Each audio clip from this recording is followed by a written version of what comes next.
Sering meningkatnya biaya tenaga kerja, banyak restoran cepat saji kini menggunakan kios pemesanan mandiri sebagai penggantian pelayanan langsung.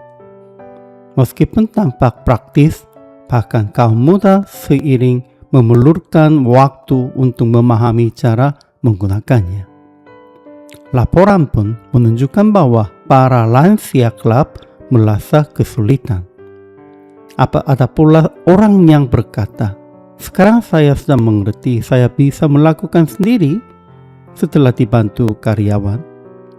Namun ketika mencoba sendiri, mereka kebingungan dan akhirnya menyerah. Jawaban saya mengerti tidak selalu berarti benar-benar memahami. Demikian pula sifat manusia, termasuk para murid Yesus pada waktu itu. Yesus yang sebelumnya banyak mengajar dengan perumpamaan berkata bahwa ia akan berbicara dengan terus terang.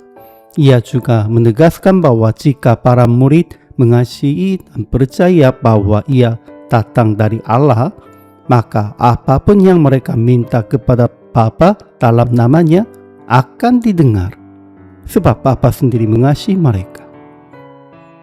Mendengar hal itu, para murid berkata, sekarang engkau berbicara dengan jelas dan tidak memakai kiasan.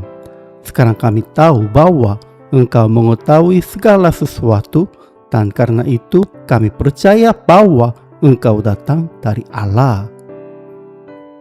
Namun Yesus segera mengingatkan mereka, lihat, saatnya datang, kamu akan tercelai-belai masing-masing ke tempatnya sendiri, dan kamu akan meninggalkan aku seorang diri. Tetapi aku tidak seorang diri, sebab Bapa menyertai aku.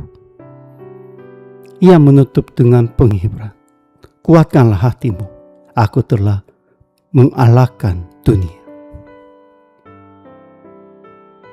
Menjelang penderitaan dan salib, Yesus tidak lagi menafsirkan segala sesuatu secara panjang lebar, melainkan menyatakan dengan jelas asal-usul dan tujuannya.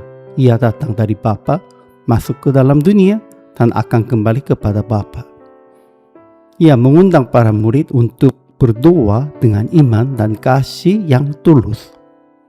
Namun meskipun mereka berkata bahwa mereka telah mengerti dan percaya, Yesus mengetahui kelemahan mereka. Ketika saat ujian tiba, mereka akan diliputi ketakutan dan tercelai-belai. Pengakuan iman mereka masih lapuk, lebih melupakan keyakinan emosional daripada pemahaman rohani yang mendalam. Karena itu, kita pun perlu merenungkan pengakuan para murid. Sekarang kami mengerti, kami percaya. Sebelumnya Thomas berkata, kami tidak tahu ke mana engkau pergi. Dan Filipus meminta, tunjukkanlah Bapa kepada kami. Namun ketika Yesus berbicara dengan jelas, mereka segera merasa telah memahami. Banyak penafsiran Alkitab melihat bahwa pengakuan ini lahir dari kebiasaan mendengar tanpa benar-benar mengerti. Hal yang sama dapat terjadi pada kita. Oleh sebab itu, iman perlu terus diuji dan diperdalam melalui firman. Kita dipanggil untuk tidak hanya berkata bahwa kita mengenal Yesus, tetapi sungguh-sungguh mengenal Dia sebagai juru selamat dan hidup dalam keberanian serta damai sejahtera yang Ia beri kepada kita.